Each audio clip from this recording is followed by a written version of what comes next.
Story telling time లోపల ఈరోజు మనం ఒక కథ చెప్పుకుందాం మిత్రమా. ఏంటిది? గుర్తింపు. పూర్వం ఒక మహర్షి దేవుడు ప్రత్యక్షం కావాలని కఠోర తపస్సు చేశాడు.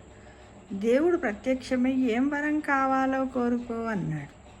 అందుకు సంతోషించిన మహర్షి నేను కోరుకున్నంత కాలం బతికేల వరం ఇవ్వండి స్వామి అన్నాడు. సరే అని దేవుడు వరం ఇచ్చాడు. దాంతో మహర్షి ఆనందానికి అద్దులు లేకుండా పోయాయి. దేవుడి వరముతో మహర్షి 100 ఏళ్లు దాటినా చురుకుగా ఉన్నాడు. తన పనులన్నీ స్వయంగా చేసుకుంటున్నాడు.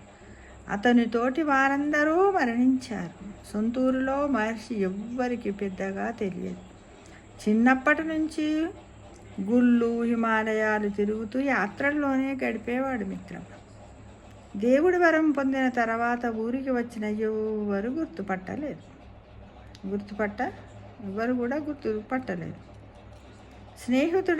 స్నేహితులైన కొంతమంది చనిపోయారు. ఏమి చెయ్యాలో తెలియక ఊరిలోని ధర్మాత్మ అనే యువకుడిని శిష్యునిగా చేసుకున్నాడు.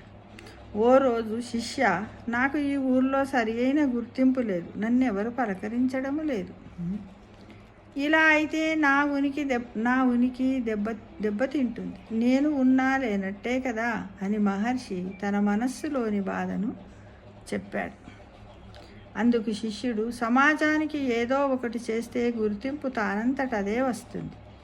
ఈ విగ్రహం చూడండి, సుందరరామయ్య గారి విగ్రహం. మన చుట్టుపక్కల ఊర్లన్నింటికీ ఈయన గురించి తెలుసు. తెలియని వారు కూడా ఈ విగ్రహం గురించి తెలుసుకోవడానికి ప్రయత్నిస్తారు. పైగా ఇక్కడ రాసిన విషయాలు ఆయన గొప్పతనం గురించి వివరిస్తాయి అని గురువు గారికి వివరించాడు. దానికి మహర్షి, డబ్బు ఉంటే నేను కట్టిస్తాను గుళ్ళు బడులు అన్నాడు కోపంగా. ఏందా డబ్బు ఉంటే నేను కట్టాను, వాళ్ళకున్నది కాబట్టి కట్టించాడు చేశాడని కోపంగా అన్నాడు.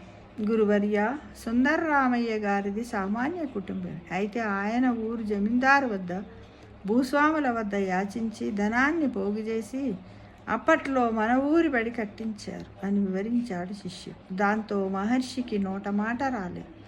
గురువర్య, ఆదిశంకరాచార్యులు, వివేకానందుడి వంటి వారు జనాల గుండెల్లో చిరంజీవులుగా ఉన్నారు.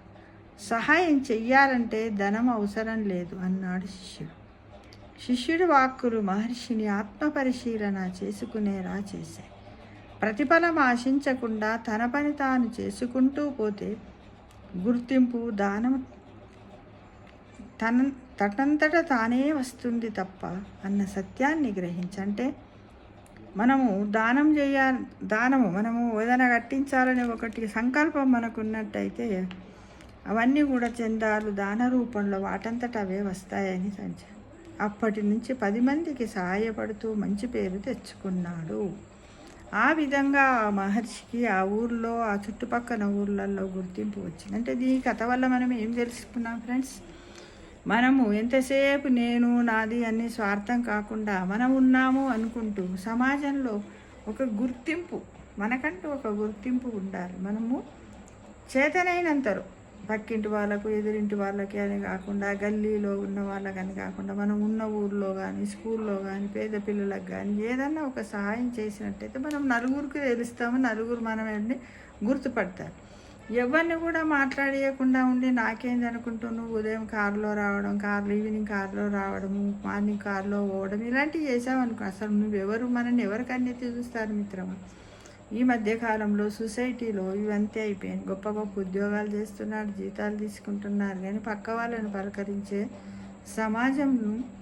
సమాజం తయారవుతుంది. కాబట్టి ఈ కథ ద్వారా మనము ఏంటంటే అందరితో కలిసిమెలిసి ఉండాలి. ఏదో ఒక మంచి పని నాకు చేతనైనంత వరకు చేస్తూ ఉండాలని నీతిని మనం గ్రహించాము మిత్రమా. ఈ రోజు నుండే మనం తప్పకుండా అమలు చేద్దామా.